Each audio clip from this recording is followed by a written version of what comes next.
Get me that signal. We need more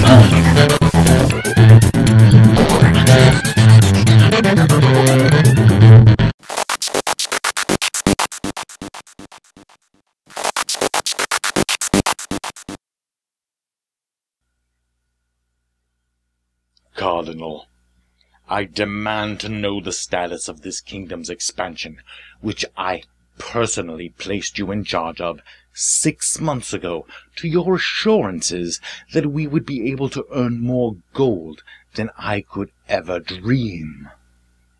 Well, Your Majesty, we have met with some obstacles in our expansion plans. Obstacles that in no way could we have ever foreseen. Obstacles? What sort of obstacles? Our neighboring kingdoms seek to expand as well. They are gobbling up territory faster than we can build new settlements. Then we need to crush them, burn their settlements, and show them that the gold in these lands belongs to us. I'm so sorry, sire, but what you ask is not possible, for we have no army. Luckily, neither do any of our opponents. We must expand peacefully. Surely you see the wisdom in this? No army? What kind of kingdom is this? Then send out caravans of settlers far across the land from sunrise until sunset. There are rules, sire. We can only send out 3 caravans at a time, and only to a specific type of land each time. We must follow the rules, sire, otherwise there would be chaos. You understand, I'm sure. Rules? What do you mean, rules? I am the king, am I not? Perhaps, Cardinal, if we spent less time following your rules, and more time bringing my rule to the rest of this land, we would already have defeated our opponents and have their heads hanging from our gates. Sire, please, allow me to show you the plan. You will see that we're in a prime position to defeat our opponents and claim all of the gold that our lands will ever need. Fine. Show me this plan before I remove your self-righteous head from its shoulders. Yes, sire. Here's the game of Kingdom Builder all set up and ready to go. There are 8 of these board pieces included with the game, and each one is different. They have different terrain layouts, and they also have different location tiles on each one. Some have 2 of the same, whereas one will just have one type, and all of them have these little city ones. If you build next to a city, that automatically gets you 3 points. So those come in pretty handy. These location ones, as you can see, there are little tiles included for each location on the board, and if you build next to one of these locations, you get to take one of these tiles, and you get the bonus special action from having that tile. The object of the game is to score the most points. Victory points, as we call them, but they call it gold, to earn the most gold. The way you do this changes every game. There are 10 different cards included. For example, here we have the Untitled Bildi Wiedel Siedlungsgebiet. Okay, sorry. German cards. Let's look at the English cards. See, an Einsteidler is a hermit. Now you've learned something. You're welcome.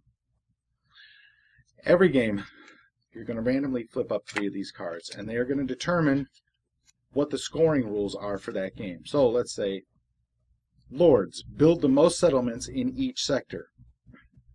Each of these board pieces is a sector. So for each sector that you have built the most settlements, more than any other player, you get 12 gold for the maximum number of settlements there, and the second place person gets 6 gold. Workers, build settlements next to location or castle hexes. So build settlements next to here or here, and you'll get 1 gold for each of your own settlements built adjacent to a location or castle hex. Let's look at one more. Fishermen. Build settlements on the waterfront.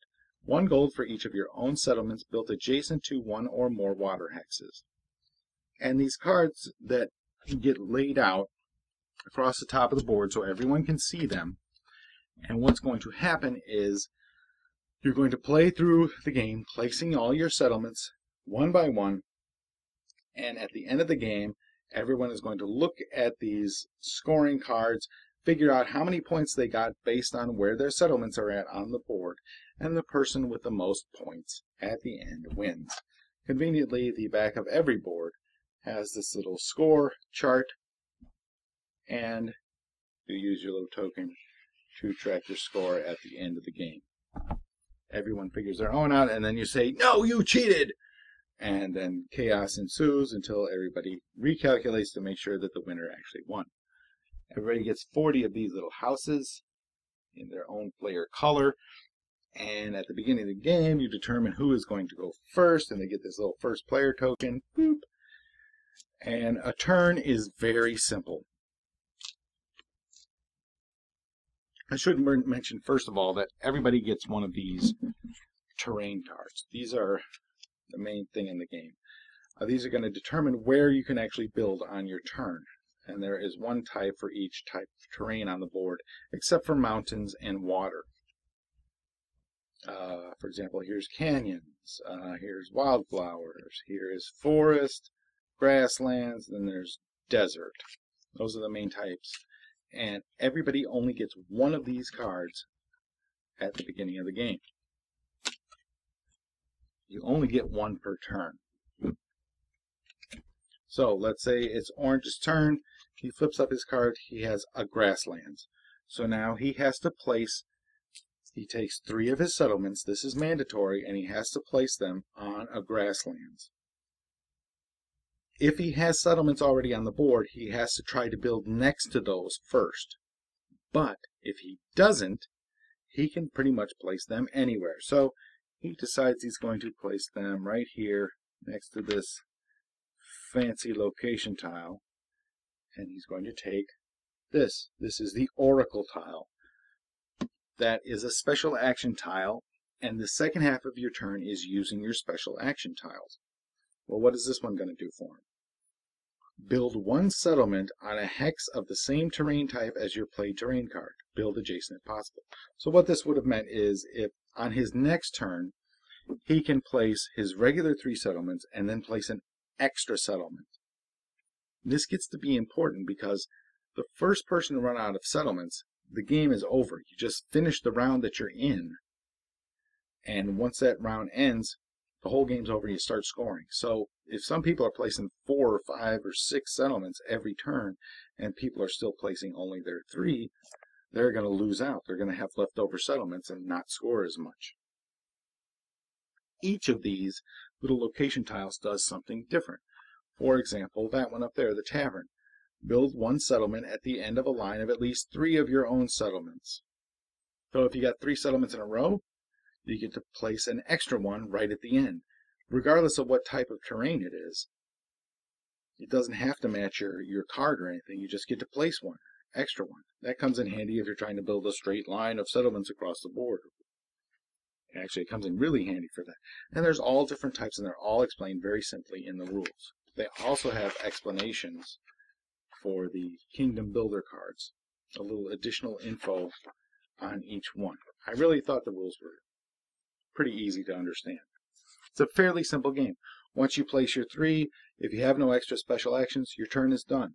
Goes to the next person. They flip their card, desert. They place their 3.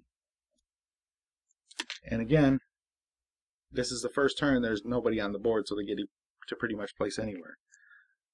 They're going to go next to this one, and they get to take this location hex. What does that one do? It's an oasis. Build 1 settlement on a desert hex. Build adjacent if possible. So next turn, they'll be able to build an extra house on a desert hex. So let's say we go around the whole board once, and it's a whole new turn. They've got brand new cards, because you take a new card at the end of your turn. Orange flips his up, wildflowers. Okay, So he takes his 3. He has to build adjacent if possible. Well, he is next to wildflowers right here. So he has to build right here in a spot that he can. Then he gets to use his oracle tile and place 1 additional one on wildflowers. But there's no more adjacent ones. Can't go across the water. So he gets to place on a wildflower anywhere on the board. And he's going to go way up here next to the tavern and take that tavern tile. Now, next turn, he'll be able to use both of those tiles. That's pretty much how the game's played. Everyone keeps playing until somebody runs out of houses, and then you end the round that you're currently in based on who the starting player was. And then everybody adds up their score based on what the 3 scoring cards were. Keep track on the little track here, and whoever has the most points wins the game. That's it. If you tie, well, then you stink. No, you don't stink. I'm kidding, of course. No, if you tie, that just means that there's a tie, and there's nothing you can do about that. There's all these little reminders of what each of your tokens location tiles do. There's different ones of these for every location tile, so it gives you a little reminder of what they do right on the board, so you don't have to keep going back to the rules once you have the little iconage figured out. And that's how you play Kingdom Builder. As you can see, Kingdom Builder is a pretty simple game to play. Some might even say, too simple. What you realize after you have a few games under your belt is that this game is filled with strategy despite its simplicity. You can't control which terrain card that you get each turn, but you can use whatever card that you get, along with your knowledge of what the scoring rules are for this particular game, to maximize your points. There will be times that you're simply out of luck. If you don't get any cards to go your way, you can be screwed. But in most cases, like being dealt a poor hand in poker, it's what you do with the hand you're dealt that determines if you will win or lose. I found it intriguing. Kingdom Builder has great components, the rules are well done, and it's easy to set up and put away. My only complaint is the end-of-game scoring. There's no way around it. You have to sit down and figure out each card for each player, and it takes a few minutes. In a lot of cases, you will actually have no idea who won until the counting is done. I'd be happier if they provided a way to keep track of your score while you play, rather than counting everything at the end. It would go faster, and you would have some idea as to how close the game is. I don't actually see a way to do this with the scoring rules as they are. But it would be nice. For some, this game will be too simple. They won't understand how to play it strategically and will be bored. Others will see the challenge right away and really appreciate Kingdom Builder for what it is. Hopefully, this review will help you make up your own mind. Thank you for joining me in this review of Kingdom Builder from Queen Games. Let me know if you found this review helpful by leaving a comment or sending me an email at elliot_miller@voiceofe.com. Make sure to subscribe to the Voice of E channel on YouTube. Like the Voice of E on Facebook. Book. And visit the Voice of E website at voiceofe.com. How many times can I say Voice of E? We will have plenty of gaming, entertainment, and comic book coverage this year. It should be a lot of fun. Thank you. And until next time, keep your mind free.